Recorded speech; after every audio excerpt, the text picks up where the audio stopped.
Daily சுவை தமிழ்லேருந்து இன்றைக்கி பன்னீர் piece masala தான் பார்க்க போகிறோம். அதுக்கு வெங்காயம், ஒரு பச்சை மிளகாய் வெட்டி வச்சுருக்கேன். தக்காளி, இஞ்சி, பூண்டு, முந்திரி பருப்பெல்லாம் இதை அடித்து கொண்டு வரணும். பன்னீர் லேசாக பட்டர் விட்டு வணக்கி வச்சுருக்கேன். இது மிளகாத்தூள், மஞ்சத்தூள், உப்பு, மல்லித்தூள், கரம் தூள், பெப்பர் தூள், சீரகத்தூள். இது தாளிக்கிறதுக்கு ஒரு பிரிஞ்சி இலை, கிராம்பு, ஏலக்காய், பட்டை, சோம்பு. இப்போ தாளித்து விட்டுலாங்க. இது குக்கரில் வச்சு பட்டாணி வேக வச்சு வச்சுருக்கேன், ஒரு 2 விசில் விட்டு. இப்போ இதையெல்லாம் அடிச்சுட்டு வந்துடலாங்க.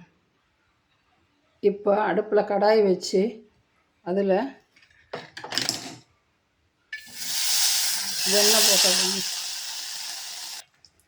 வெண்ணெய் போட்டாச்சு.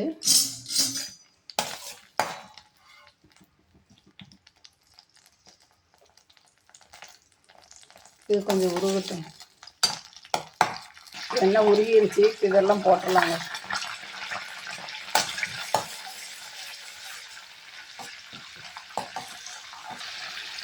இப்போ வெங்காயம் பச்சைமிளகா,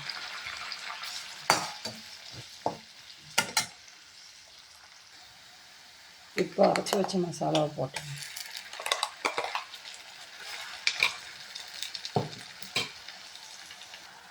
இப்போ இது நல்லா எண்ணெய் பிரிஞ்சு வர்ற அளவுக்கு நல்லா வணக்கி எடுத்துடணும். இப்போ இதெல்லாம் போட்டுடலாம்.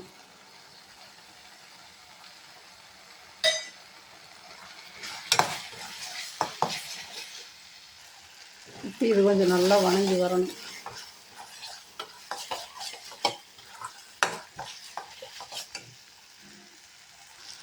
இப்போ இது நல்லா எண்ணெய் பிரிஞ்சு வந்துருச்சு. இப்போ நம்ம பட்டாணி போட போகிறோம்.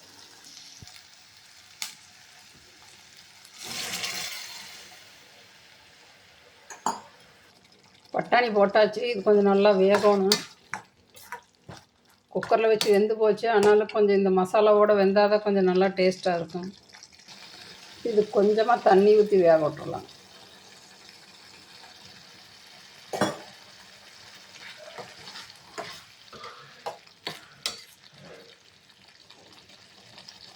மூடி போட்டு கொஞ்சம் நேரம் வேகட்டும்.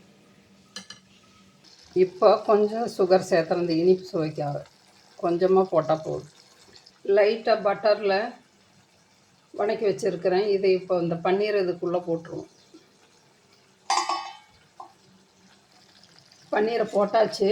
இதெல்லாம் கலந்து ஒரு 2 நிமிஷம் அப்படியே சிம்மில் வச்சிடணும்.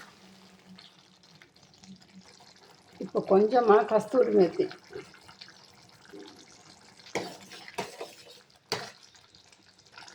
அவ்வளோதாங்க. ரொம்ப நல்லா வந்திருக்குது. நீங்களும் செஞ்சு பாருங்கள்.